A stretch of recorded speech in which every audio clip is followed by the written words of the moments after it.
ለመዋጋት አይደለም፣ ውጊያን ለማስቀረት ነው።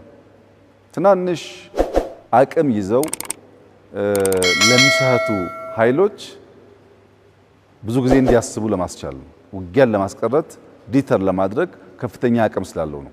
ያ ግን ሳይሆን ቀርቶ ደግሞ ቢያጋጥም ባጠረ ጊዜ ውስጥ ለማሳጠር የሚያግዙ አቅሞች ናቸው። እንደ ትናንትናው አንለምንም፣ እኛን የምናመርተው እንደ ትናንትናው አንገዛም፣ እዚሁ ነው የምናመርተው። ለመታጠቅ በገዛ ገንዘባችን ያደረግነው ሙከራ አልተሳካም። ቀላል አልነበረም። ለመግዛት ለራሱ ድሮን ገዝተን ለመታጠቅ የምንፈልገውን አይነት የምንፈልገውን ቅርጽ መግዛት እንዳንችል ሻጮችም ሌሎችም ጫና ያሳድሩብን ነበር።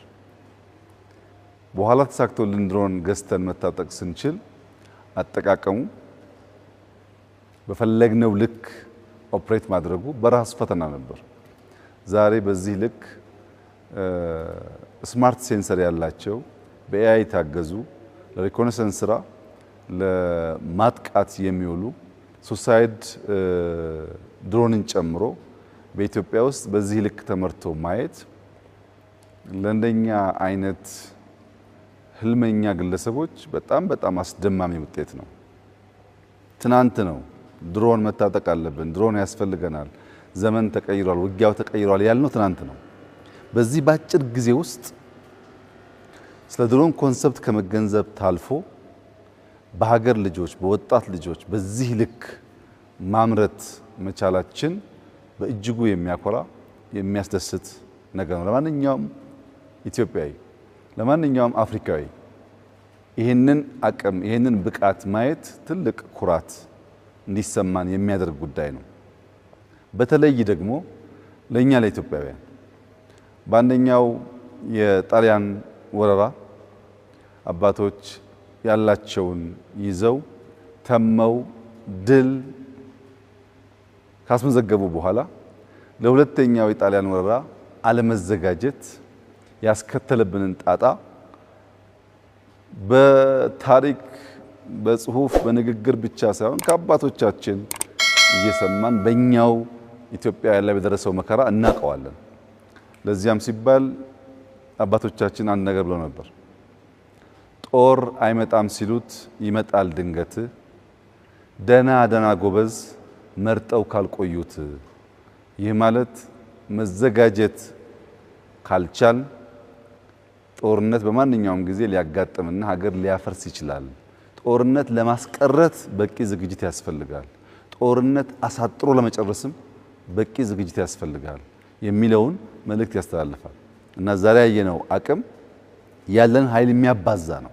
በታክቲካል ሌቭል የምንታጠቃቸውን ድሮኖች በስፋት ማምረት የሚያስችል አቅም ስለሆነ ማንኛውም የሚገጥመን ፈተና ካለ በመረጃ አቅምም በማጥቃት አቅምም የጠላትን እንቅስቃሴ አስቀድሞ አውቆ በማክሸፍ አቅምም ለኢትዮጵያ መከላከያ ሰራዊት፣ ለፖሊስ ሰራዊት፣ ለደህንነት ተቋማት የሚሰጠው የማባዛት አቅም በጣም ከፍተኛ ነው። ይሄንን ከፍተኛ አቅም ቴክኖሎጂ እንደሚታወቀው አዳጊ ስለሆነ ሁለት ሶስት ጉዳዮች ማድረግ ይጠበቅብናል። አንደኛ ምርምር ማስቀጠል አለብን። አሁን ካገኘነው ድል በላይ አዲስ ድል፣ አሁን ካገኘነው ውጤት ላይ ከፍተኛ ውጤት ለማምጣት ምርምር ያስፈልጋል። ሁለተኛ ገበያ በስፋት ማፈላለግ አለብን። በአፍሪካ ገበያ ውስጥ በስፋት እየሸጥን ተጠቃሚው ራሱ ከሚገጥመው ፈተና ከሚገጥመው ችግር በሚያመጣው ግብአት መሰረት ማሻሻል ይጠበቅብናል። ሶስተኛው የድሮን ቴክኖሎጂ ራሱን ችሎ ከአቪዬሽን ጋር የሚያያዝ ጉዳይ ያለው ቢሆንም በውስጡ ከባድ ኮምፖነንቶች አሉ። አንደኛው ኤአይ ነው። ኤአይ አቅማችን እያደገ ስለሆነ የስማርት ሴንሰሮችን በሌላ ተቋምም ቢሆን የማምረት ጉዳይ ማጠናከር ያስፈልጋል። ሁለተኛ ከዚህ ቦታ ውጪ የሚመረቱ ዩኤቪዎች አሉ። በኤርፎርስ የሚመረት አለ፣ በኢንሳ የሚመረት አለ። እነዚህ ተቋማት መናበብ አለባቸው፣ መደጋገፍ አለባቸው። ሊወዳደሩ በሚገባቸው ይወዳደራሉ፣ ሊደጋገፉ በሚገባቸው ይደጋገፋሉ። በዚያ መንገድ ቴክኖሎጂን በመደበቅ በመከልከል ሳይሆን ለምርምር አስፈላጊነቱን በማውጣት በመስጠት ይበልጥ እያደገ እንዲሄድ ማድረግ ይጠበቅብናል እና ተቋሞቻችን መናበብ አለባቸው። ኤርፎርስ በከፍተኛ ቁጥር ነው የሚያመርተው፣ ልምዱም ብቃቱም ስላለው። እዚህ ጋር ደግሞ የምናየው ከፍተኛ የሴንሰር አቅም ያላቸው ከፍተኛ የኤአይ ተጠቃሚ የሆኑ ድሮኖች ናቸው። አንዳንዶቹ ሱሳይድ ናቸው፣ አንዳንዶቹ ደግሞ አጥተው የሚመለሱ ናቸው። እነዚህን ኤርፎርሶች እነሱ ካላቸው ኳሊቲ በተጨማሪ ከዚህ ተቋም ጋር እየተናበቡ መስራት ይጠበቅባቸዋል። እዚህ የምናመርታቸው ድሮኖች ከዚህ ቀደም ገዝተን ከታጠቅናቸው የሚለያቸው ሁለት አንኳር ነገር አለ። አንደኛው ከዚህ ቀደም የምንገዛው ቴስት የሚደረገው ሲ ሌቭል ላይ ስለሆነ እንደ ኢትዮጵያ ያለ ከፍተኛ አልቲቲዩድ ላይ ለመብረር ይቸገራሉ። የኛ ዩኤቪዎች ተሰርተው ቴስት የሚደረጉት ራሱ ከ2000 በላይ ስለሆነ በከፍተኛ አልቲቲዩድ መብረር ስለሚችሉ ዝቅተኛ ቦታ ሲያገኙ የበለጠ ፈንክሽናል ያደርጋቸዋል። ሁለተኛው በኤአይ የታገዙ በመሆናቸው ሪደንደንት ኮሚኒኬሽን ሲስተም ያላቸው ናቸው። በላይን ኦፍ ሳይት ብቻ ሳይሆን ሳተላይት ይጠቀማሉ። ከዚያ በተጨማሪ እያንዳንዱ ድሮን አንታይ ድሮን አለው።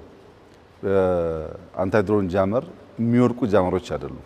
አንታይ ድሮን ጃመር ያለው ሪደንደንት ኮሚኒኬሽን ያለው መሆኑ ሃይ አልቲቲዩድ የሚበር መሆኑ ከኢትዮጵያ ወጥቶ ለሌሎች ሀገራት ማርኬት በሚውልበት ሰዓት በዝቅተኛ አልቲቲዩድ ከፍተኛ ፈንክሽናሊቲ ያላቸው ዩኤቪዎች ስለሚሆኑ በጣም የሚመረጡ የሚፈለጉ ይሆናሉ።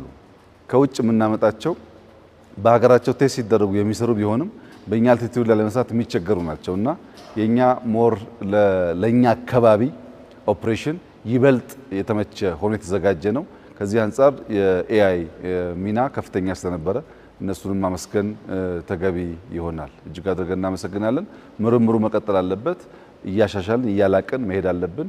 ከከስተመሮቻችን የምናገኛቸውን ፊድባኮች ደግሞ መልሰን ግብአት እያደረግን ለማሳደግ የምንጠቀምበት ይሆናል። አሁን ያለው ግን ስቴት ኦፍ ዘ አርት የሆነ ወርልድ ክላስ ኮምፒት ማድረግ የሚችሉ ዩኤቪዎች ናቸው። እንግዲህ የሁላችን ስራ የሚሆነው ምርምሩ እንዲያድግ ገበያ ማስፋት አለብን።